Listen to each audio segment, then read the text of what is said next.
Cidade Nova.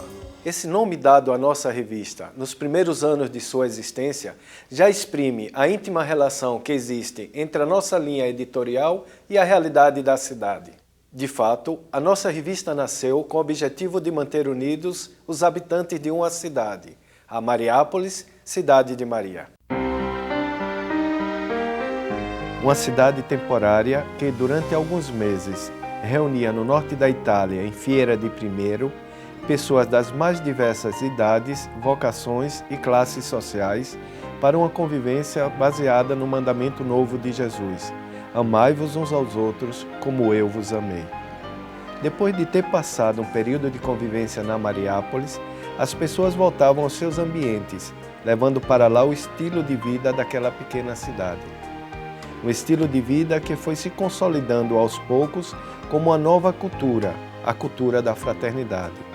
O mandamento do amor demonstrou-se como uma grande força transformadora dos relacionamentos entre as pessoas, os grupos, as religiões, os povos. Cidade Nova acompanhou todo esse processo, sendo a porta-voz dessa cultura.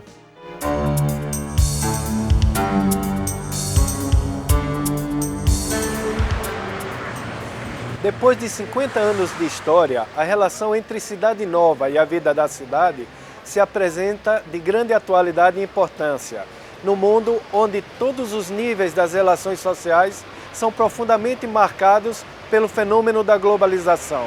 A cidade ressurge como espaço onde a fraternidade pode se concretizar.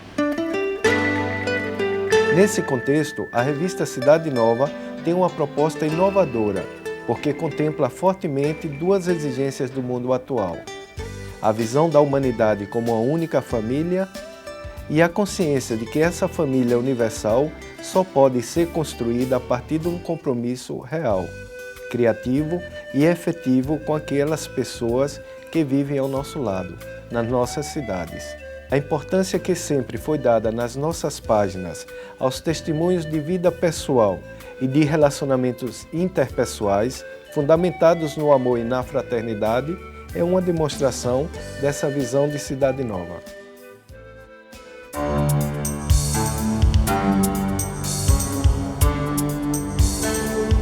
Toda a experiência de Cidade Nova, inclusive a sua relação com a cidade, inspira-se e se alimenta da experiência de Chiara Lubich, a fundadora do movimento dos focolares.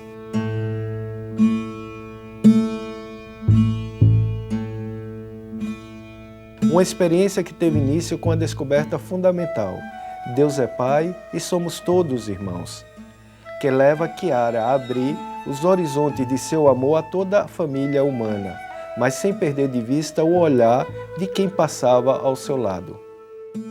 Uma experiência vivida por ela é emblemática nesse sentido. Aconteceu durante a Segunda Guerra Mundial, depois de ter que deixar sua família, que havia fugido da cidade para proteger-se dos bombardeios. Chiara havia decidido não abandonar Trento para acompanhar o grupo de jovens que começava a surgir ao redor dela. Atravessando a ponte da entrada de sua cidade, Chiara encontra uma mulher transtornada pela dor de ter perdido 4 filhos e, abraçando-a, compreende que deveria esquecer a sua própria dor para assumir sobre si o sofrimento de toda a humanidade. Depois dirigiu-se ao centro da cidade, em meio a ruínas e a cadáveres, à procura de suas amigas. Assim, a partir da cidade de Trento, começava a aventura de fraternidade universal do movimento dos focolares. Nas semanas sucessivas, com algumas amigas, Chiara vai ao encontro dos pobres e doentes que a guerra tinha produzido, para ajudá-los concretamente. A partir daí, nasce uma viva comunhão de bens entre todos, a fim de suprir as necessidades daquelas pessoas. Elas estavam convencidas de que a comunhão era capaz de resolver o problema da pobreza em sua cidade. Alguns anos depois, em 1949, Chiara escreve um importante texto, A Ressurreição de Roma, no qual ela sugere uma metodologia para renovarmos as nossas cidades a partir do amor. Ela escreve: o importante é viver Jesus, deixar que Ele ame em mim e ressuscite a si mesmo também nos outros. Deste modo, cada relacionamento se transforma no encontro da luz que vive em mim com a luz que vive no outro, da verdadeira realidade que está em mim, que é o meu ser Jesus, com a verdadeira realidade do outro, que é o seu ser Jesus. Chiara entendia que assim nasceriam células vivas do corpo místico de Cristo, capazes de transformar a vida nas cidades. E ela explica: às vezes pensamos que o Evangelho não resolve os problemas humanos e traz somente o reino de Deus, entendido num sentido unicamente religioso. Não é bem assim. Certamente não é o Jesus histórico, ou o Jesus enquanto cabeça do corpo místico, que resolve todos os problemas. E ela acrescenta: quem resolve é Jesus nós, Jesus eu, Jesus tu. É Jesus no homem, naquele determinado homem, quando a sua graça está nele, que constrói uma ponte, abre uma estrada. Portanto, Chiara via a cidade como o espaço onde Jesus em nós poderia começar a sua revolução, a única, segundo ela, capaz de construir a fraternidade universal.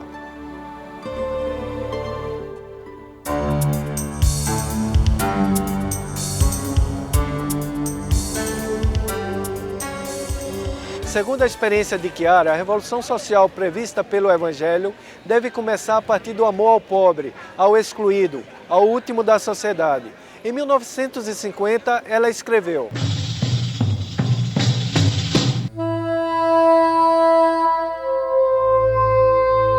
interessa-te pelos mais infelizes, pelos maltrapilhos, pelos abandonados, pelos órfãos, pelos presos, sem dares trégua à tua luta. Se alguém tem fome, dá-lhe de comer, e se está nu, de vestir.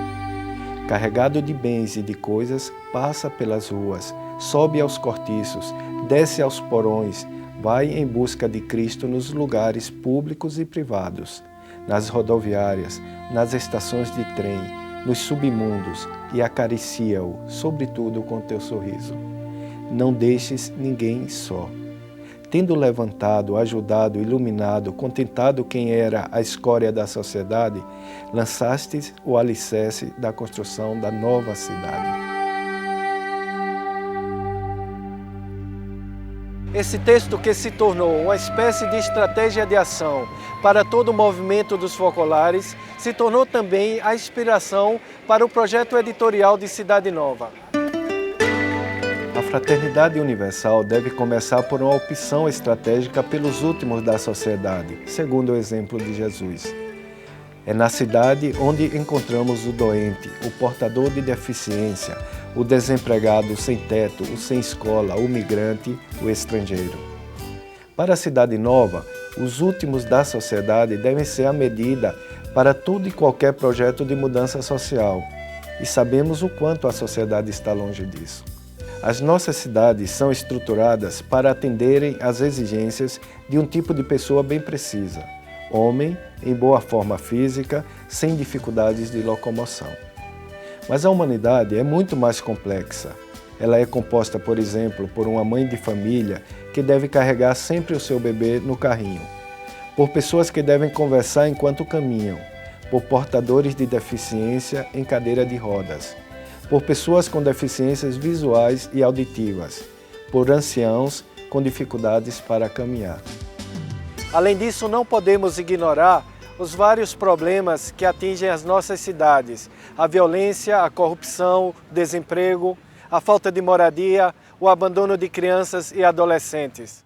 Para fazer frente a problemas tão graves, é muito importante que a consciência de uma cidadania fraterna entre os indivíduos se expanda também para as relações entre os grupos. Por isso, Cidade Nova sempre enfatizou a importância do diálogo e da colaboração entre as diversas realidades que compõem a cidade. A experiência de fraternidade envolve todos os cidadãos, dos políticos aos operários, passando pelos jovens e pelas famílias, e coloca em circulação entre todos problemas, exigências e recursos, numa relação de verdadeira comunidade política. Depois, essa colaboração no interior de cada cidade deve se expandir também para as relações entre as diversas cidades. No atual contexto sociocultural em que vivemos, não é possível pensar na construção de uma sociedade mais humana se não mirarmos a toda a humanidade. Como escreveu Chiara certa vez, uma cidade não basta.